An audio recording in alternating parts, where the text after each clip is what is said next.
You look around you and you see all those kings. Call them presidents, prime ministers, or supreme leaders. Whatever the title, they are people in power. Who can stand against them? Who can bend them to their knees? Whose kingdom will outlast theirs? Hi, my name is Terence and I'm your host for Reading and Readers. Today I review The Message of Daniel, His Kingdom Cannot Fail by Dale Ralph Davis. This is a commentary from the Bible Speaks Today series, a series with Alex Mottier, John Stott and Derek Titball as the series editors. 173 pages published by InterVarsity Press Academic in August 2013. It is available for $14.05 in Amazon Kindle as of today's recording. But if you go to Logos for this month, June, you can get this book for $1.99. Yes, you heard it right. You can get this really good commentary for only $1.99. Just visit Logos and just click on the Free Book of the Month page. And if you do visit the Free Book of the Month site, you will see the Free Book of the Month and other nearly free books like today's. You may be wondering why I am not reviewing the free book. Instead, I am reviewing the nearly free book. And I chose not to review the free book for a pretty good reason. But anyway, let me just do a quick description of the free book because some listeners might need a bit more incentive to click on the download free book button. The free book, Justification, 5 Views, is a collection of 5 essays on justification. Representing traditional reform is Michael Horton. Progressive reform is Michael Bird. New perspective is James Dunn. Deification is Veli Matti-Karkkainen. I probably pronounced that wrongly, sorry. And Roman Catholic, we have representing it is Gerald O'Collins and Oliver Rafferty. And the format of this book is such that after a writer presents his position on the justification, the other 4 writers tell him how he is wrong. Tell him where they agree and where they disagree. This views and response format helps readers, like you and me, see where the real divisions are between all these positions. I cannot stress how important it is to see the real differences because if I can very loosely describe it this way, some people are friends when they shouldn't be, and some people are enemies when they shouldn't be. I have personally gained from such books like these in this format for other subjects, and if I ever needed to study justification with reference to the New Perspective or deification or Roman Catholic, I would most certainly read this book. However, as of now, I don't feel a burning urge to do so. I did read a few chapters, but I was not interested to continue on. So this book is safely tucked away in my virtual library, ready to come to my aid when I need it. And another reason why I put it aside was because I really wanted to read Dale Ralph Davis's commentary on Daniel. So I have this really good commentary. I expect it to be good right here on my lap. And I just decided to read the one I want to instead. Now, if you don't know yet, who is Dale Ralph Davis? Well, he was a pastor, he was a professor, and he has written lots and lots of books. Actually, I could give you more details because he comes with really strong credentials, he is really qualified, but I am not giving those details because which church he pastored and which seminary he taught and what are the titles and how many books he wrote does not adequately describe who this man is. I like how a Facebook group dedicated to Dale Ralph Davis how they describe him. I quote, Dr. Dale Ralph Davis is one of the most readable and reliable expositors, commentators of Scripture. He is a master at illustrations in preaching, expositing as well. Any of his books are a welcome read." End quote. Now, everything written there is true, yet it is still too bland. So let me describe him in my terms. Let me tell you how Dale Ralph Davis's writing has impacted me. In episode 5 of this Reading and Readers podcast, I mentioned that I only came to enjoy, not just enjoy, I only came to gain the confidence to read commentaries after I read Davis, specifically his commentary on 1 Kings. Since then, I have read all of Dale Ralph Davis's books in the Focus on the Bible commentary series, namely his commentary on Joshua, Judges, 1 Samuel, 2 Samuel, 1 Kings, which I've already mentioned, and 2 Kings. So I like them so much that having bought the hard copies, I then bought the Logos soft copy versions of these same books, partly because I lost one of them. The story was that I had enthusiastically lent a friend 1 Kings. I told him, "You must read this book." He must have misconstrued my enthusiasm, and he took the book as a gift. So it's now a gift. And I got the Logos versions just in case I ever gift Davis's books to my friends again. Now, my enthusiasm explains why when I saw that Davis's commentary on Daniel was priced at $1.99 in Logos, I didn't think twice. I am at this moment in time tempted to say that Davis is my favorite author, but I might have to retract that one day. So just to be safe, I'll safely say that he is one of my favorite authors. And if you stick to the end of this review, I hope to make you a Dale Ralph Davis fan, perhaps big enough of a fan to even join his Facebook group, which I will do so straight after I publish this podcast. But you don't want to hear me raving on and on about him. What you want is to know more about the book. So here we go. Structure-wise, the message of Daniel begins with the series Preface. The editors, Alec Motyer, John Stott, and Derek Tidball, intend that the Bible Speaks Today series be, I quote, characterized by a threefold ideal. First, to expound the biblical text with accuracy. Next is to relate it to contemporary life. And third, to be readable. These books are, I'm still quoting here, these books are therefore not quote-unquote commentaries, for the commentary seeks rather to elucidate the text than to apply it, and tends to be a work rather of reference than of literature, end quote. Now, take note on the word readable and literature there. I'll talk about that in this episode, in this review. Now, following the editor's note, we then turn to the next page and we read the author's preface. And here we get our first words from Dale Ralph Davis. His first words here hint at the tone he brings to this book and to all his books. I quote, "There are a number of good reasons not to write an exposition of Daniel. For one thing, going into print on the book of Daniel makes it too easy for readers of whatever stripe to assign one's lot among either the cooks or the nincompoops. The book is an interpretive minefield, and wherever one comes down on various questions, he is sure to disappoint people. One fails to take an quote-unquote obvious view here, or finds the data too uncertain to take a quote-unquote firm one there. However, with a kind invitation from Alec Motyer, it seemed only right to overcome reluctance and begin. I felt it was like eating my oatmeal. It would be good for me." End quote. Despite the editor's rejection of the commentary label, I'll stick to describing this book as a commentary because the structure follows a commentary.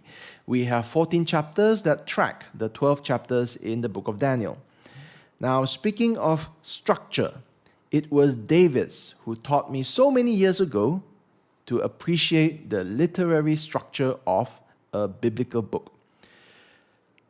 Before Davis, I already knew that structure was important. Anyone who ever wrote an essay knows that structure is important. But after Davis, I don't just know that it's important, I desire to really know the structure of what I'm reading in the Bible. If I don't have it, I went searching for it. I want to get it because Davis has impressed upon me the importance of the literary structure. It's kind of like when soldiers operate in an unfamiliar territory. Knowing how to shoot is important, but navigating more so. If you know the land, you can ambush, defend, forage for food, or vanish like a ghost. If you don't know the land, you waste time and energy going around in circle, never reaching your goal. Now, with Davis, you will always know the lay of the land.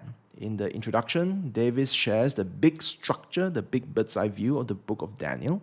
In fact, he gives us more than one. He shares three proposed structures. And by doing so, he emphasizes that the complexity of this book shows that this is a book written by a single mind, let's say Daniel, and it was not written by a committee, unlike what some scholars, critical scholars, would say.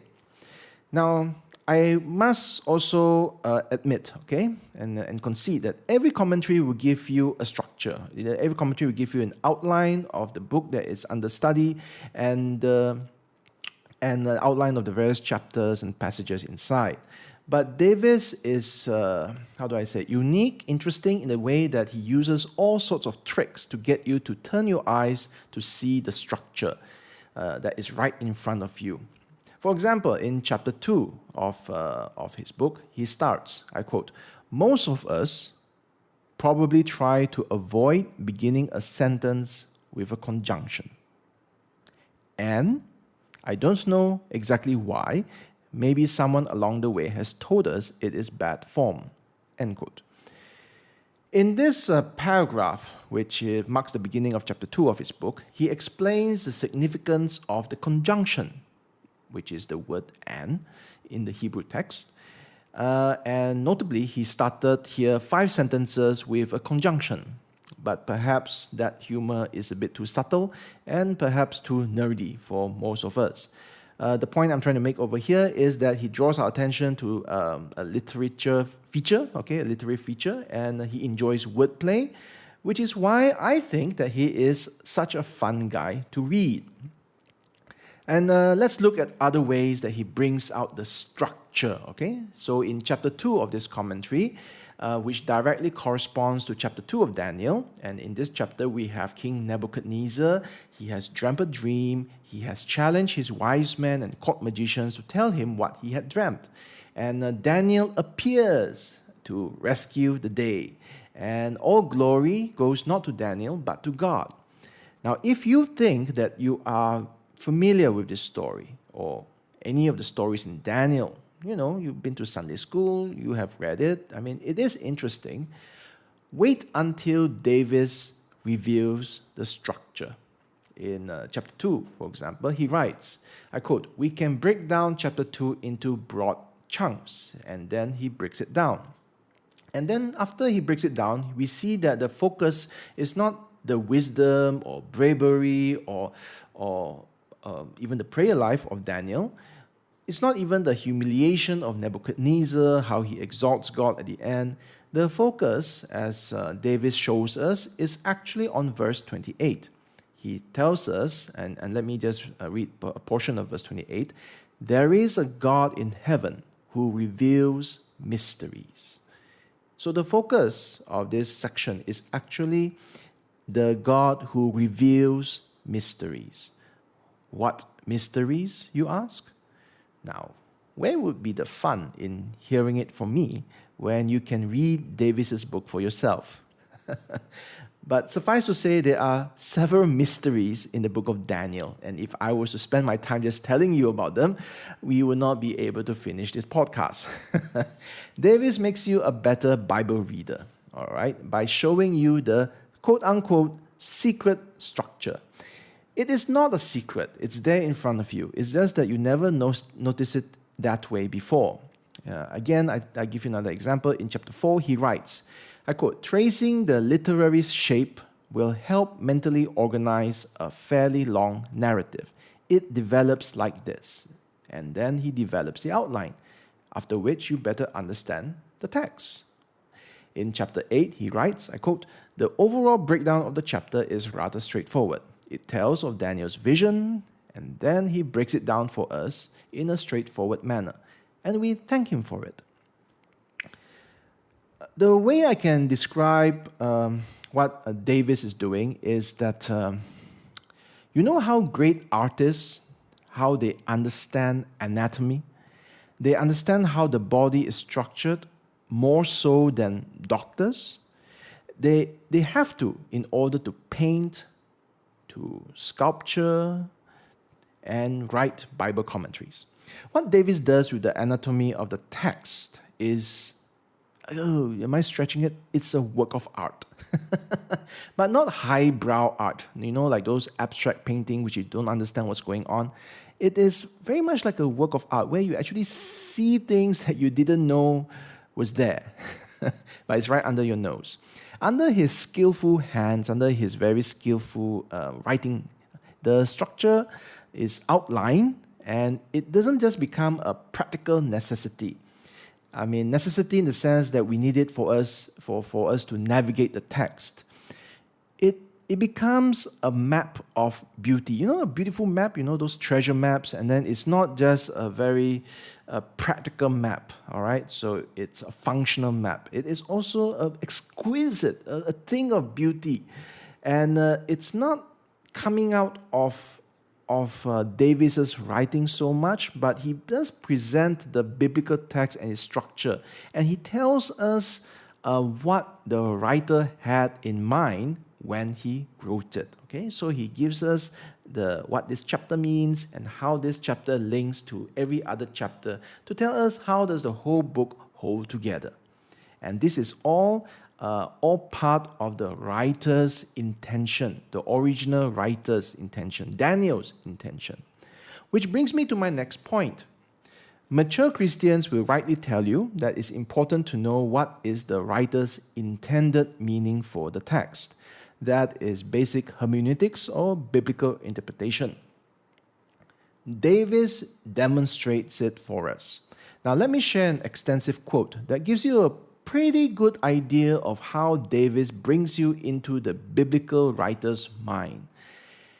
Now, listen to Davis's commentary on Daniel 3, verse 1 to 15. Now, here Nebuchadnezzar has set up a statue and has commanded the people to worship that statue. Let me quote from Davis. Notice the vicious verbs our writer uses. The very first line tells of the image the king made, abad, and Nebuchadnezzar himself uses the same verb in verse 15. In fact, for an Israelite, Nebuchadnezzar's statement in that verse, "Now, if you're ready to fall down and worship the image that I've made," sums up the theological asininity, like from the word asinine, of the whole affair. To worship what someone made. But the reader almost ducks under the machine gun-like occurrences of the verb come, which means set up. It appears 9 times in verse 1, 2, 3, 3 again, 5, 7, 12, 14, 18, and always in reference to the image the king had set up. Swipe the uses of that verb with your orange highlighter, then go back over the text, see if it doesn't seem as if a kind of cumulative mockery is at work. The image is a set-up job. As we say, the writer is telling you that it's no more divine than your knee replacement. End quote. And later Davis comments on the people who obey Nebuchadnezzar. I quote, "The praise band plays, and the crowd gets its backsides in the air and its noses in the sand, and enjoys job security. They felt they had no choice. They, quote unquote, had to do it. There is a tremendous invisible coercion that comes from being among a whole mob of flattened worshippers." End quote. I find his commentary very, very amusing, very fun to read, and yes, I do laugh out loud as I read what Davis writes. Would it be too insulting to say that if Davis was not a professor, pastor, and a writer of Bible commentaries, he would have made, and he could still probably switch careers to become a Christian comedian? Now, but for this book, if the book of Daniel was a movie and Daniel, the director, then Dale Ralph Davis would be the YouTuber vividly describing what Daniel, the director, was doing in each scene. He will be telling you that this is how the director wants you to see these powerful kings. The composition, the way it is taken, the way the scene is projected, is to tell you something about those powerful kings. And then in another part, he tells you this is how the director wants you to see those who put their faith in God. And then the director wants you to see God and his kingdom. So Dale Ralph Davis gives us a director's cut, can I say that? Or gives us what the director is trying to do in each scene. And it's very helpful. I must say it's very helpful because then the movie or the book becomes far more interesting. I mean, it's already interesting in the first place, but you kind of like know more about the book and you know more about the writer's intent. I don't have the time to elaborate on Davis's masterful use of illustrations. Let's be honest. Sometimes illustrations in sermons or books simply overwhelm the message. But not so for Davis. His use of illustrations, to me, is perfect. His choice of illustrations, its length and placement, leaves you wanting more, which he then soon gives you more when he makes his next point. The illustrations that he uses are more often than not fresh and applied in a powerful way without detracting from the text. I really enjoy reading the anecdotes that he puts out. I mean, they range from sports to military, to politics, to various daily life sort of anecdotes. So it's really fun. Let's talk about application. I also don't have time to elaborate on how he does his application.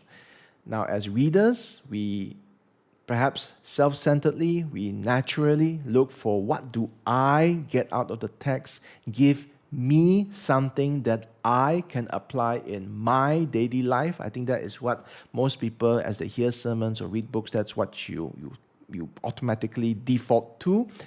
And this is another area, application is another area that preachers and writers can go way off balance. And sometimes they overemphasize on the application of the text that they unintentionally make the text become all about you. It's all about you. The Bible was written for you, and you are the focus.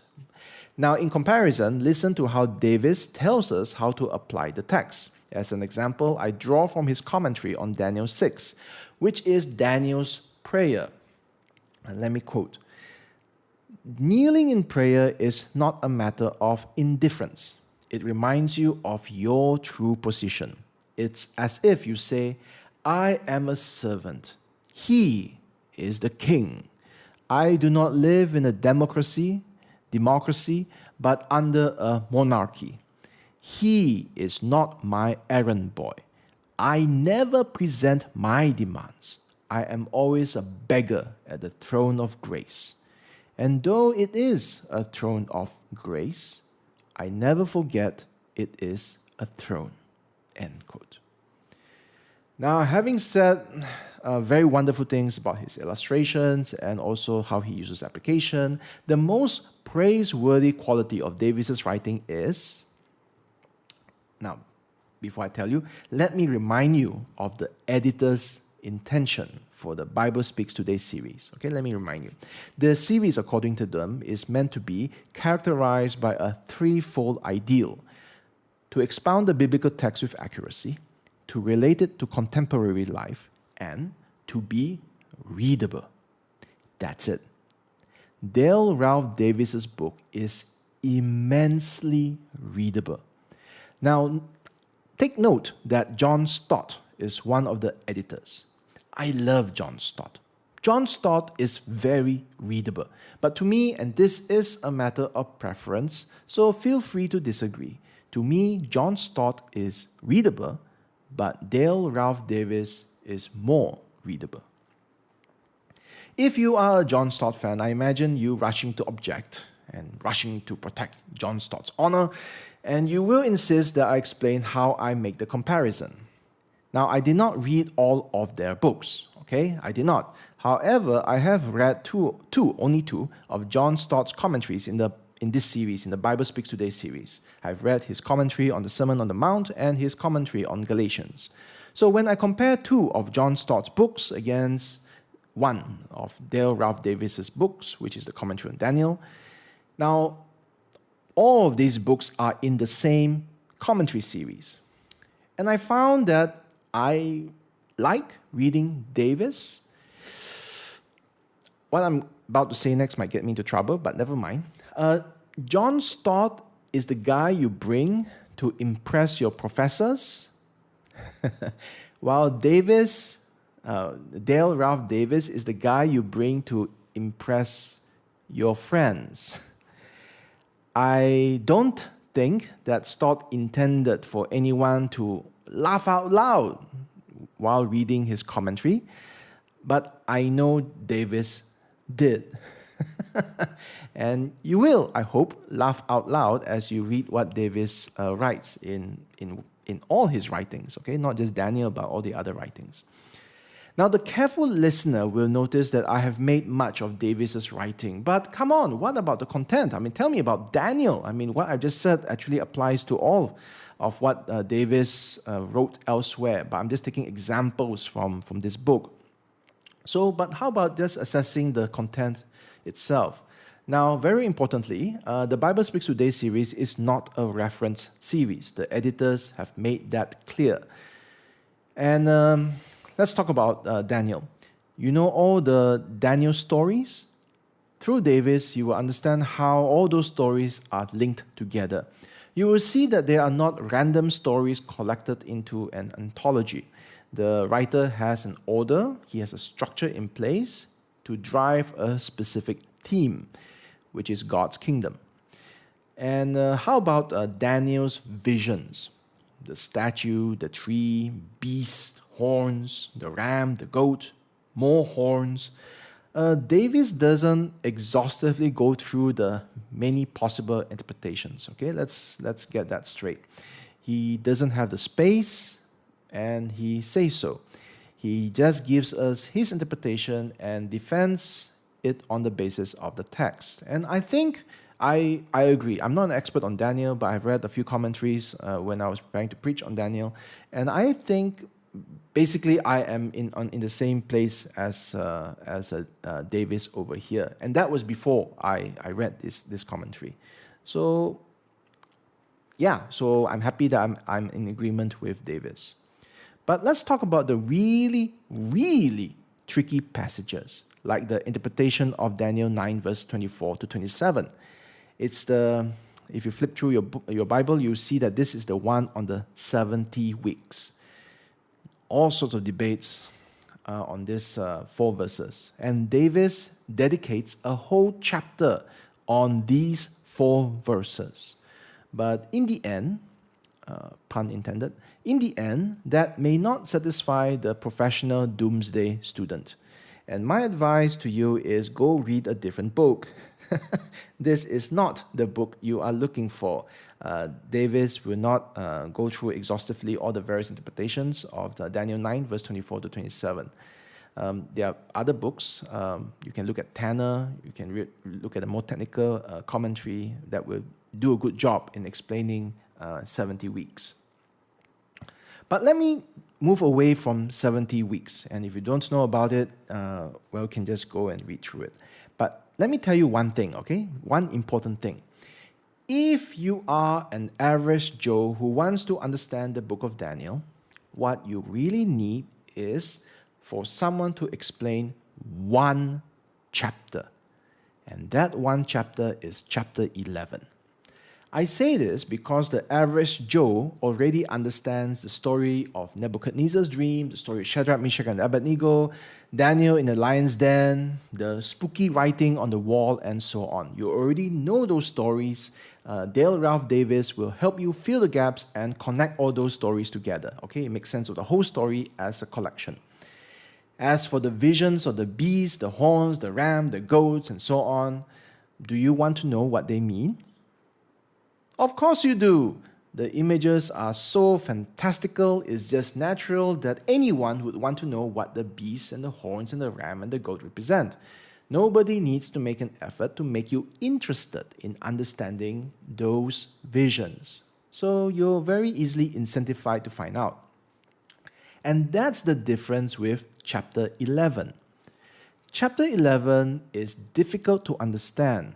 It's a difficult to understand vision, and it's not interesting. It's boring. We have the king of the north, king of the south, war, lots of war, but no details. No last stands, no heroism. It is a prophecy, a fulfilled prophecy, but nobody talks about it. Go ahead and look it up. Read Daniel 11. Has anyone preached this to you? Have you studied this passage before? Do you know any song, hymns, modern songs that have been inspired by Daniel chapter 11? No. Yet, this is important. I contest that Daniel 11, I assert that Daniel 11 is the most important chapter in the book of Daniel. And I'm not just saying that to be contrarian. What is written in chapter 11 is so incredible that because of this chapter, some scholars insist that the book of Daniel must have been written much, much later than the time of Nebuchadnezzar, Belshazzar, Cyrus, or Darius, the kings that Daniel served under. They say it couldn't have been Daniel who wrote it, because if it was Daniel writing in the time of Darius, that means that God has spelled out in great agonizing detail. Read it. It is agonizing. Events that will take place 300, 400 years into Daniel's future. It is as if God predicted the winning lottery numbers for 300 years, okay? If God did that, you would want to know, and you would want to know what those numbers are. But trust me, this chapter 11 is better than knowing the winning lottery numbers. If you get Daniel, you really understood it. The question of God's ability to foreknow, okay, to know the future is conclusively, all right, just conclusively, no more arguments. It is put to rest. Okay, there's nothing to subject to interpretation. That's the way you see it, that's the way I see it. None of that, because Daniel chapter 11 just demolishes any argument about whether God knows the future. And in that same package, you also get the reason for God telling us the future. God tells us the future many times in the Bible, and here, okay, chapter 11, chapter 12, he explains why he does it to Daniel in Daniel's vision. Let those who have ears hear, and those who have eyes see. Now, for you to see it, this Daniel 11, it helps to have someone who can give you a good map so that you don't get lost, because it is very easy to get lost in chapter 11. You need someone who can get you into the writer's mind. And preferably, you hope to get someone to engage you with humor, confidence, and ease. Otherwise, you are going to feel exasperated reading chapter 11. And I can think of no one better than Dale Ralph Davis to be your guide. So, if you really want to know what is the book of Daniel about, I strongly encourage you to find out what is chapter 11 all about. Now, my final reflection is, all right, I know that I am hyping this book up. And the way I've hyped it up, perhaps, I'm setting you up for some sort of disappointment. I have not been so exuberant in my praise for any of the books that I have reviewed so far. So I am very aware of that. And I just want to say right now, put up front, like I said, my enthusiasm could stem from the great debt that I owe to Dale Ralph Davis. It is a great debt. If not for his commentary on 1 Kings, today I would be avoiding an entire category of books, namely commentaries. Before him, I read other commentaries and they made me feel stupid. That was not the author's, those guys' intent. I was simply reading above my level. But after reading Davis, I am the reader I am today. And I'm not just a reader of commentaries. Thankfully, I can. Yay. But more importantly, I am a better reader of the Bible. So thank you so much, Dr. Dale Ralph Davis. Now, even as I recommend today's book, The Message of Daniel, His Kingdom Cannot Fail, which is available for the low price of $1.99 in Logos for June, which demolishes any reason for you not to get it. I would say that if you are looking for a book by Dale Ralph Davis to start with, I would not go with Daniel. I would go with either Judges or 1 Kings. And the reason is Daniel is a more complex book, okay? It has a mix of stories and visions. It has two languages, Hebrew and Aramaic. It has verses that is a source of great debates, and those debates will only end when the final horny man appears and Jesus blasts him with his breath. Basically, nobody will really settle the questions of the 70 weeks and related topics. So it is a difficult book in itself, Daniel. In contrast, Judges and 1 Kings is a more straightforward narrative, and Davis is in his element as a storyteller there. So I recommend that. And I have to stop here before I start reviewing those commentaries and give you another 40 minutes or so. So just want to say that this is a wonderful book. The writer is one of my favorite authors, and Daniel is a fantastic biblical book to really understand. It can be challenging, so you will need a good guide. So get this book before the price goes up. This is a reader's review of The Message of Daniel, His Kingdom Cannot Fail by Dale Ralph Davis, 173 pages, published by InterVarsity Press Academic in August 2013. It is available for $14.05 in Amazon Kindle as of this recording, but if you go to Logos this month, the month of June, you can get it for $1.99. In fact, I am rushing this episode out so that there is a higher chance that you, my dear listener, will go and get it. What are you waiting for? Don't you want to know? Don't you want the Bible to speak to you today? Don't you want to know God's awesome kingdom that will not fail? Isn't this why you subscribe to this podcast? So that you will not miss a good book deal? In any case, I hope you enjoyed today's podcast. Thanks for listening.